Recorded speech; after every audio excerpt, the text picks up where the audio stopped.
The Giver, Chapter 11, page 80. Jonas felt nothing unusual at first. He felt only the light touch of the old man's hands on his back. He tried to relax, to breathe evenly. The room was absolutely silent, and for a moment Jonas feared that he might disgrace himself now, on the first day of his training, by falling asleep. Then he shivered. He realized that the touch of the hands felt suddenly cold. At the same instant, breathing in, he felt the air change. His very breath was cold. He licked his lips, and in doing so, his tongue touched suddenly chilled air. It was very startling, but he was not at all frightened now. He was filled with energy, and he breathed again, feeling the sharp intake of frigid air. Now, too, he could feel cold air swirling around his entire body. He felt it blow against his hands where they lay at his sides and over his back. The touch of the man's hands seemed to have disappeared. Now he became aware of an entirely new sensation. Pinpricks? No, because they were soft and without pain. Tiny, cold, feather-like feelings peppered his body and face. He put out his tongue again and caught one of the dots of cold upon it. It disappeared from his awareness instantly, but he caught another and another. The sensation made him smile. One part of his consciousness knew that he was still lying there on the bed in the annex room. Yet another separate part of his being was upright now, in a sitting position, and beneath him he could feel that he was not on the soft decorated bed covering at all, but rather seated on a flat, hard surface. His hands now held, though at the same time they were still motionless at his sides, a rough, damp rope. And he could see, though his eyes were closed. He could see a bright, whirling torrent of crystals in the air around him, and he could see them gather on the backs of his hands, like cold fur. His breath was visible. Beyond, through the swirl of what he now somehow perceived was the thing the old man had spoken of, snow. He could look out down a great distance. He was up high someplace. The ground was thick with the furry snow, but he sat slightly above it on a hard, flat object. Sled, he knew abruptly. He was sitting on a thing called sled, and the sled itself seemed to be poised at the top of a long, extended mound that rose from the very land where he was. Even as he thought the word mound, his new consciousness told him hill. Then the sled, with Jonas himself upon it, began to move through the snowfall, and he understood instantly that now he was going downhill. No voice made an explanation. The experience explained itself to him.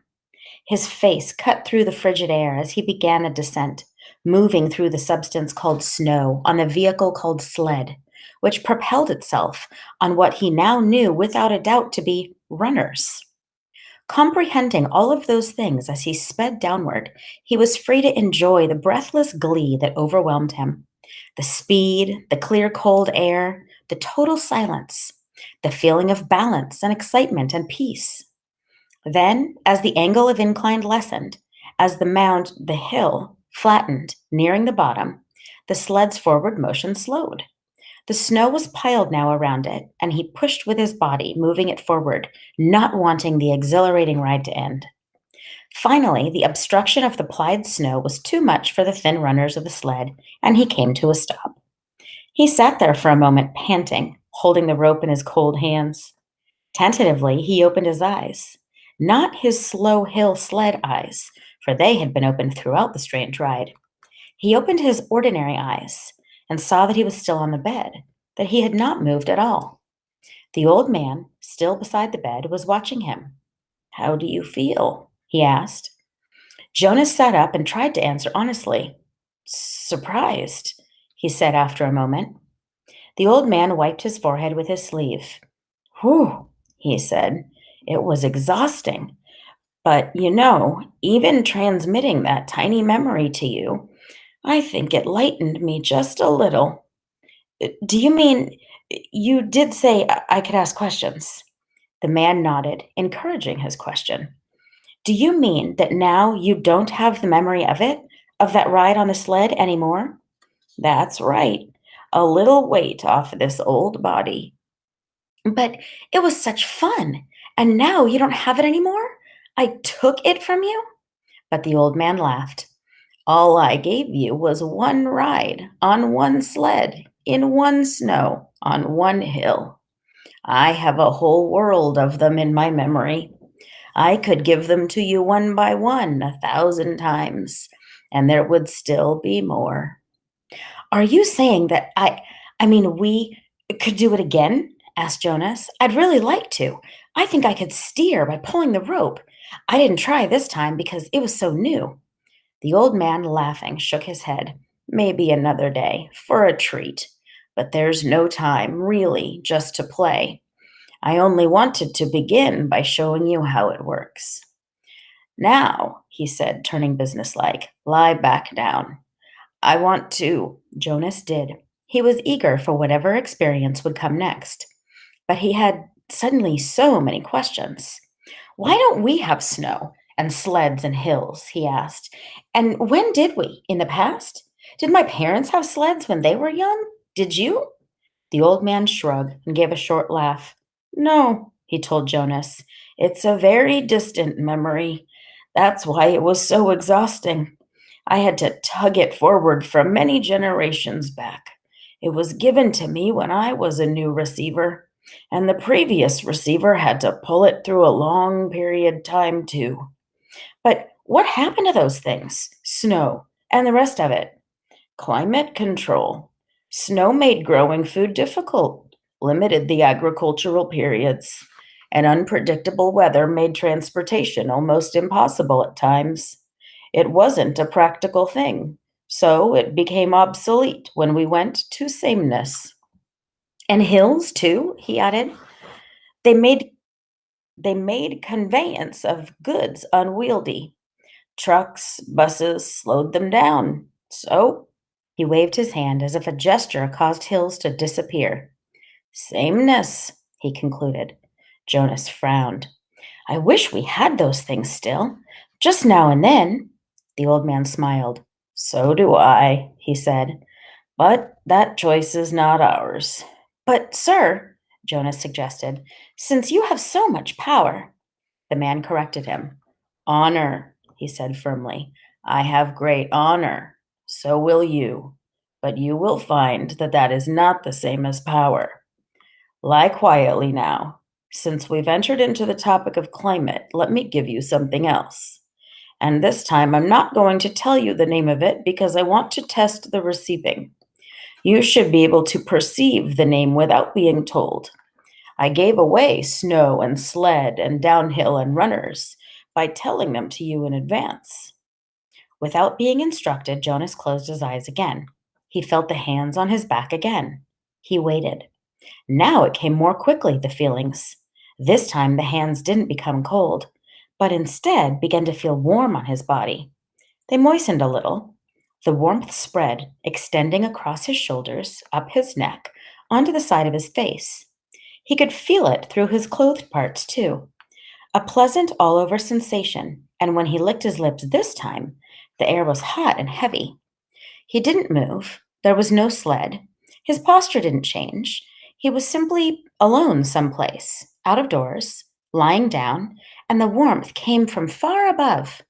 It was not as exciting as the ride through the snowy air, but it was pleasurable and comforting. Suddenly, he perceived the word for it sunshine. He perceived that it came from the sky. Then it ended. Sunshine, he said aloud, opening his eyes. Good, you did get the word. That makes my job easier, not so much explaining. And it came from the sky. That's right, the old man said, just the way it used to. Before sameness? Before climate control? Jonas added. The man laughed. You receive well and learn quickly. I'm very pleased with you. That's enough for today, I think. We're off to a good start. There was a question bothering Jonas. Sir, he said, the chief elder told me, she told everyone, and you told me too, that it would be painful. So I was a little scared, but it didn't hurt at all. I really enjoyed it. He looked quizzically at the old man. The man sighed. I started you with memories of pleasure. My previous failure gave me the wisdom to do that. He took a few deep breaths.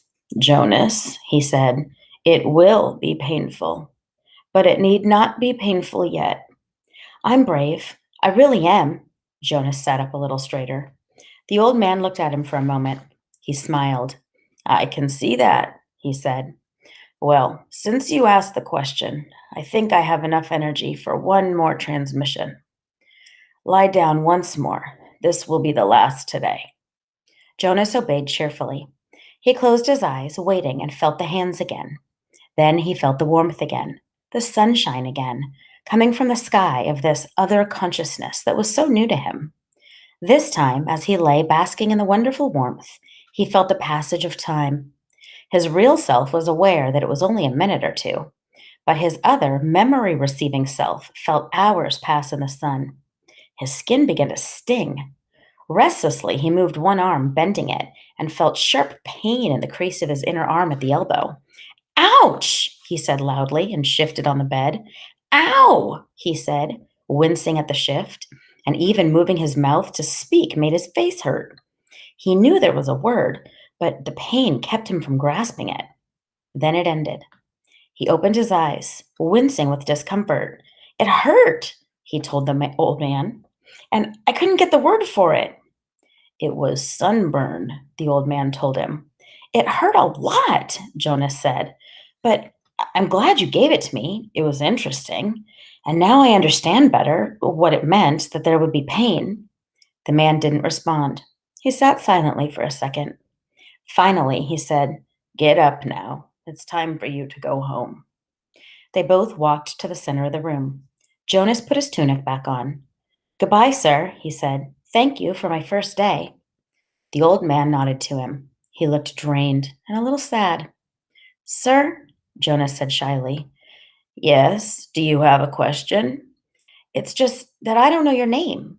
I thought you were the receiver, but you say now that I'm the receiver, so I don't know what to call you. The man sat back down in the comfortable upholstered chair. He moved his shoulders around as if to ease away an aching sensation. He seemed terribly weary. Call me the giver, he told Jonas.